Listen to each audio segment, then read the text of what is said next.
नमस्कार दोस्तों, welcome back to your own channel Wealth Saga. दोस्तों, हमारे फेवरेट स्टॉक रिलायंस इंडस्ट्री में बहुत बम्पर खबर है। इनफैक्ट मैं बहुत एक्साइटेड हूँ इस न्यूज़ को, इस इन्फॉर्मेशन को आपके साथ शेयर करने के लिए। इसके अलावा इसके फंडामेंटल्स, टेक्निकल्स, प्राइस एक्शन, क्या लेवल्स और टारगेट्स होंगे, हम सब कुछ सीखेंगे इस इंपॉर्टेंट वीडियो में, समझेंगे और उसके बाद उसमें क्या इन्वेस्ट करने का सही समय आ गया है वो भी जानेंगे। लेकिन अभी तक अगर आपने हमारे निफ्टी का वीकली व्यू वाला वीडियो नहीं देखा, यू मस्ट वॉच दैट, क्योंकि बहुत इंपॉर्टेंट वीडियो है। इसके अलावा उसमें मैंने 3 स्टॉक्स भी बताए हैं जो कि अगले आने वाले वीक में आपको अच्छा खासा मुनाफा देंगे। चैनल को सब्सक्राइब नहीं किया, सब्सक्राइब करो, क्योंकि दोस्तों इस प्रकार के इन्फॉर्मेटिव वीडियोस आपको रेगुलर बेसिस पे मिलते रहेंगे। And of course, if you want to know something better timely, you must consider joining as a member, because of course, once you join us you get even more closer to us. So we'll begin right now. दोस्तों, सबसे पहले तो news समझते हैं, news का impact समझते हैं और कितना % मुनाफा रिलायंस इंडस्ट्रीज़ का इस न्यूज़ के बाद हो सकता है उसको समझेंगे। पहली चीज़ तो रिलायंस इंडस्ट्रीज़ और British petroleum BP on Friday, that is yesterday, उन्होंने अनाउंस किया कि उन्होंने KG-D6, एक ब्लॉक है, गैस प्रोडक्शन वाली ब्लॉक है, जहाँ से उन्होंने गैस का प्रोडक्शन स्टार्ट कर दिया है। अब आपको लग रहा होगा यहाँ पर तो प्रोडक्शन होना कौन सी बड़ी चीज़ है, what is so big deal about it. Big deal है, बिग डील क्या है उसको समझते हैं। अब बिग डील ये है, बिग डील को समझने से पहले ये समझो कि बिग डील है क्या। भाई, रिलायंस और BP जो 3 deep water gas project develop कर रहे हैं, उनका नाम क्या है? उनका नाम है KG-D6, R cluster, satellite cluster and MG। Basically ये KG-D6 ब्लॉक के पार्ट हैं और ये तीनों मिलकर अप्रॉक्सीमेटली इंडिया का 15% गैस डिमांड को पूरा कर पाएंगे बाय 2023। अब आप ये समझिए 2023 का मतलब क्या है। भाई, जहाँ से भी गैस या फिर जहाँ से भी फ्यूल का प्रोडक्शन स्टार्ट होता है वो धीरे धीरे बढ़ता है।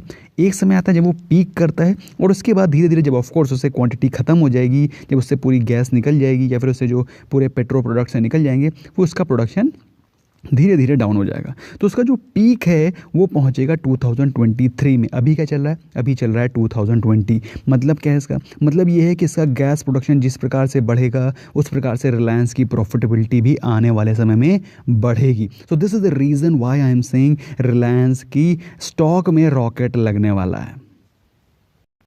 अब आपको लग रहा होगा कि इसमें तो 2 पार्टिसिपेंट हैं, रिलायंस भी है, BP भी है, तो रिलायंस को ही बेनिफिट क्यों होने वाला है? क्योंकि रिलायंस का इस पूरी की पूरी डील में, इस पूरे के पूरे काम में 66.67, ऑलमोस्ट 2/3 हिस्सेदारी है, जबकि BP की है 33.33। तो जो मैक्सिमम बेनिफिट मिलेगा, जो मेजर बेनिफिशियरी है, वो है रिलायंस। अब इसमें कुछ और चीज़ें जो लोग जनरल नॉलेज की बात जानना चाहते हैं या फिर कुछ पब्लिक प्लेटफॉर्म में कुछ 2 स्टेप आगे होना चाहते हैं, उनके लिए कुछ और 2 चीज़ें मैं आपके लिए कवर कर देना चाहता हूँ। पहली चीज़ तो रिलायंस इंडस्ट्रीज़ का जो ये प्रोजेक्ट है, उनमें से जो 3 ब्लॉक्स हैं, बेसिकली 3 क्लस्टर्स हैं, उनमें से जो एक क्लस्टर है आर क्लस्टर, दूसरा है सैटेलाइट क्लस्टर एंड तीसरा है MJ। तो उनमें से जो ये पहला प्रोडक्शन स्टार्ट हो रहा है वो हो रहा है आर क्लस्टर से। अभी मतलब 2 क्लस्टर से प्रोडक्शन होना धीरे धीरे शुरू होगा। इसके अलावा इंडिया में जो प्रोडक्शन होगा, ये जो प्रोडक्शन होने वाला है, ये एशिया का it is located at a water depth of greater than 2000 metre and it is the deepest offshore gas field in Asia. तो आप समझ सकते हैं इसका जो प्रोडक्शन है वो 2021 में पीक पे आएगा of 12.9 million standard cubic metre per day, MMSCMD। अब ये MMSCMD क्या होता है, इसका क्वांटम तो जो लोग पेट्रोल केम बिजनेस में है वही समझा सकते हैं। कुल मिलाकर के क्वांटिटी इज ह्यूमंगस, ह्यूज, जो कि इंडिया की बहुत बड़ी रिक्वायरमेंट को पूरा करने वाली है। अब आपका क्वेश्चन होगा कि अगर आर क्लस्टर का प्रोडक्शन स्टार्ट हो जाएगा, अभी बेसिकली स्टार्ट हो गया, तो बाकी 2 का प्रोजेक्ट का प्रोडक्शन कब स्टार्ट होगा वो भी जानते हैं। तो सैटेलाइट क्लस्टर का प्रोडक्शन स्टार्ट होगा इन 2021 और MJ का प्रोडक्शन स्टार्ट होगा 2022।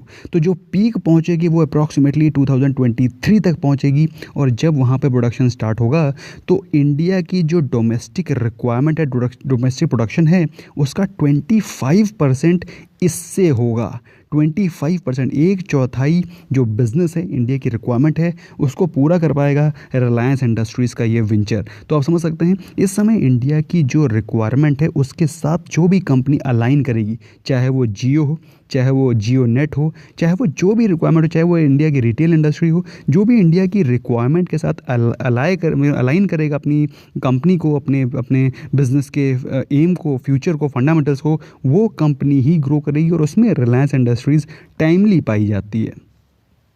और दोस्तों आपको मालूम होना चाहिए रिलायंस का जो पेटकम का बिज़नेस था, वो ही बिज़नेस उसका जो मेन बिज़नेस है, main bread and butter business है, वही कुछ समय से अंडर परफॉर्म कर रहा था। लेकिन दोस्तों इस न्यूज़ के बाद मेरे हिसाब से जो उसका ब्रेड एंड बटर बिज़नेस है उसमें लगने वाली है आग, और ज़बरदस्त तरीके से ये अंडर परफॉर्मेंस से निकल करके ये ज़बरदस्त परफॉर्मेंस मैंने वाला है। According to me it's a great time to buy the stock in case if you have not bought till now.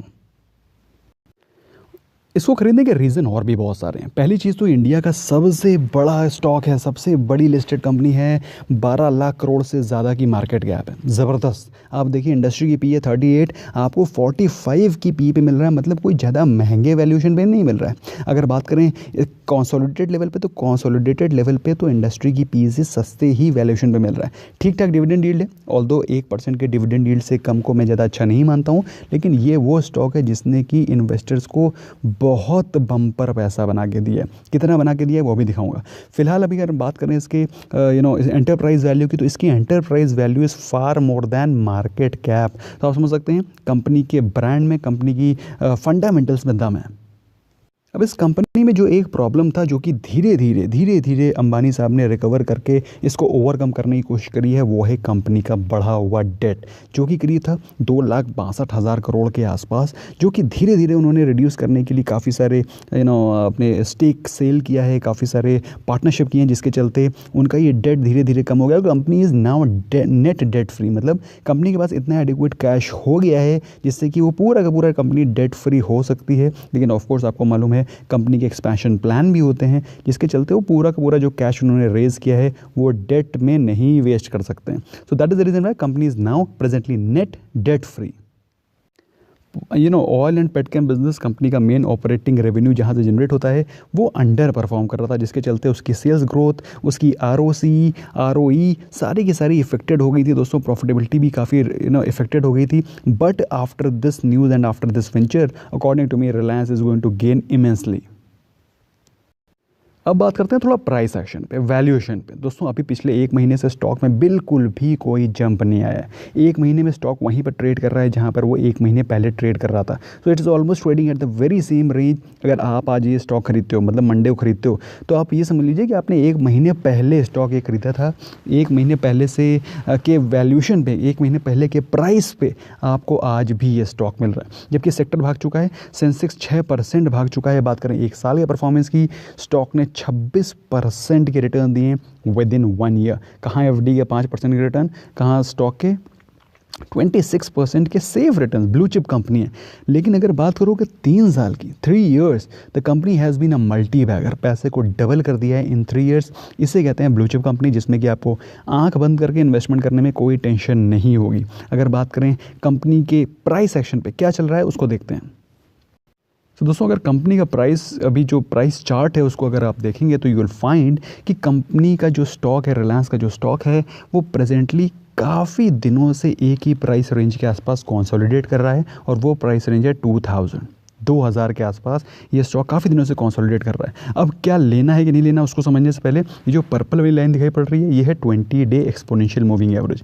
This red line is showing you 50 day exponential moving average, green line is showing you 100 and blue line is showing you 200 exponential moving average. दोस्तों ये moving average क्या होते हैं, RSI, MACD क्या होता है, if you are not aware, सारे के सारे वीडियोस मैंने डिस्क्रिप्शन में डाल रखे हैं। You must go and watch them, क्योंकि दोस्तों अगर आपको ये नहीं पता है तो you will not be able to analyse कि भाई क्या चल रहा है।